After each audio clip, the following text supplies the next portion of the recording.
Hello and welcome to this Loan Plus 3 loan management software training on the closing processes. In this lesson, we're going to cover how to close out a business day, as well as the supplemental processes for closing the month and year. Let's get started. To access the closing screen, you'll need to click on Accounting at the top navigation bar and then select Closing from the drop-down menu. You'll notice a pop-up that asks, are all other users logged out of the program? This is an important safety check. You need to make sure that nobody else is in LP3, no reports are pulled up, and that only the person who is closing the software is logged in. Once that is the case, go ahead and click Yes to proceed. Now we're at the Closing Transactions menu.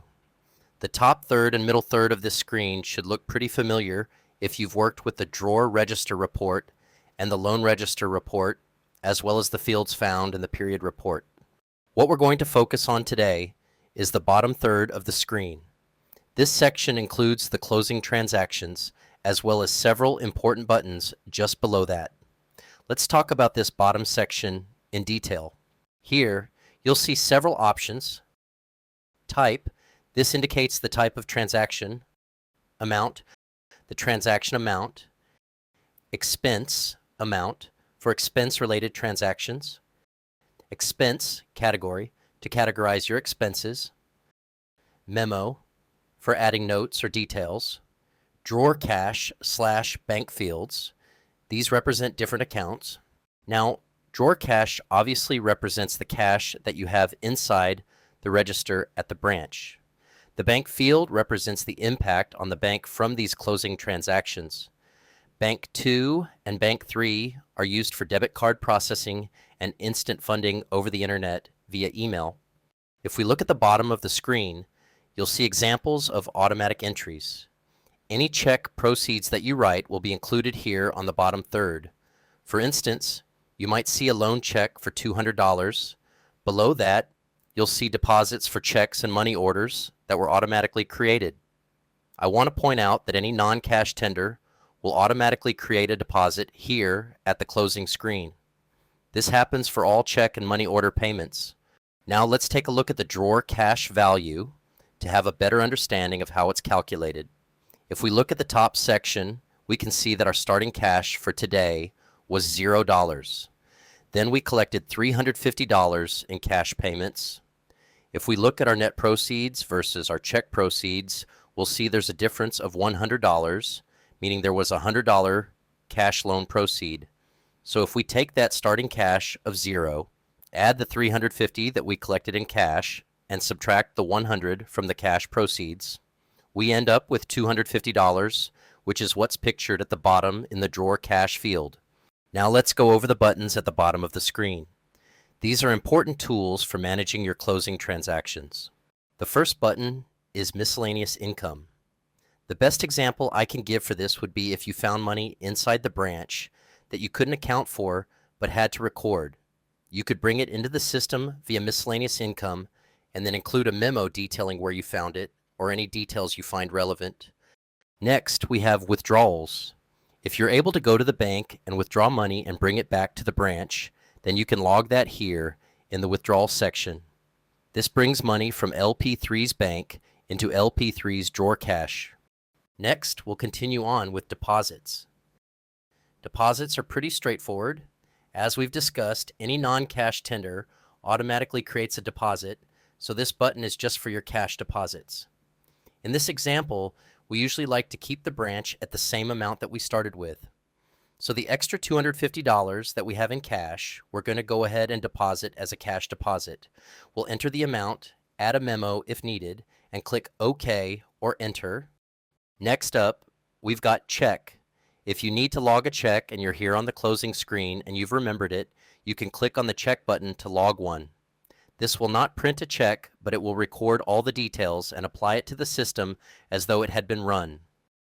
The next button is Voucher. A voucher takes money from the cash drawer and applies it to an expense in order to move it out of the system. The best example I have for that is if, say, a window washer comes to your branch and you just pull the money out of the register and hand it to them. You could then log that here in Voucher and associate the appropriate expense category and expense amount so that you could track that transaction.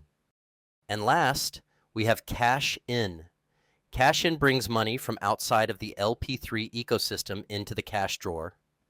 The most common use of this is whenever a home office is trying to put more money into an individual branch's bank.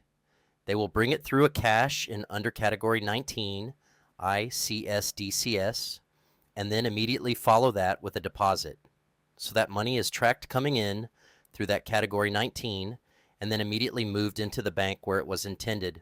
Now that our drawer cash value has returned back to its starting number, we are technically ready to close. Let's go ahead and click Continue Closing because we've got everything in here that we need.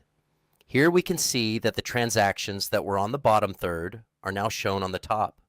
We've got our all drawers and cash bank totals displayed here. Now we're going to enter our cash count. In this case, we'll enter 0, which matches up to our expected cash count. Cash over, short is 0, which is what we want to see. Then we'll click Continue Closing again.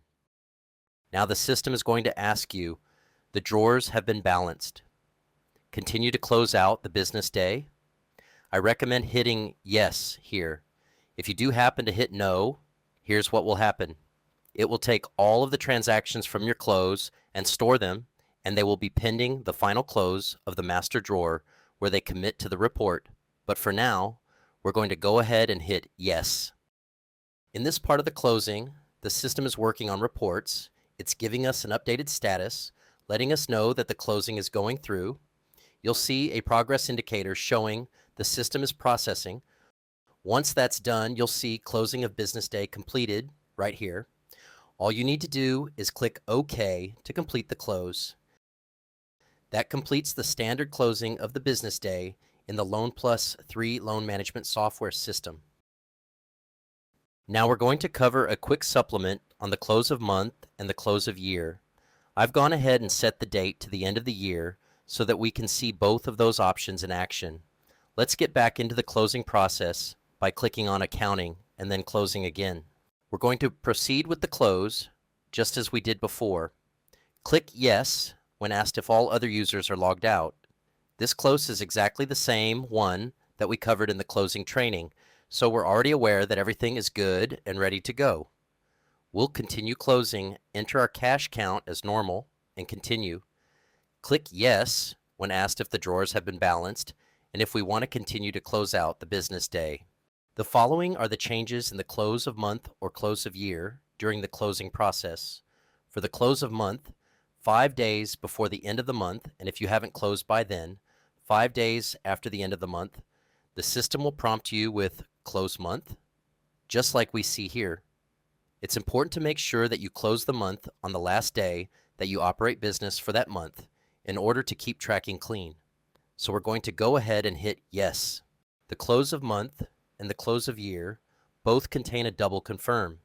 This means they are going to ask if you are sure, and you're going to have to answer yes twice. The first prompt asks close month, and we'll click Yes. Then it asks again, are you sure you want to close end of month? And we'll click Yes again. Close year prompt. This will also start showing up 5 days before the end of the calendar year. I wanted to demonstrate this at the end of the year in the system to point out that whenever you are closing the year, you will close the month first, like we just did, and then it will also prompt you to close the year. You want to close both at the end of your operating cycle for the year. So we're going to go ahead and hit Yes to that. And then again, as I mentioned, there's the double confirm. The system asks, are you sure you want to close end of year? And we'll click Yes again. The system will now process the charge-off report and then go through the normal closing process. Closing for the month and closing for the year each adds only 3 clicks. The first confirm, the second confirm, and then the charge-off confirmation. That's the only difference that exists compared to the normal closing process. That completes our training on the closing of the business day, month, and year in the Loan Plus 3 loan management software system. To summarize the key points, always ensure all other users are logged out before beginning the closing process.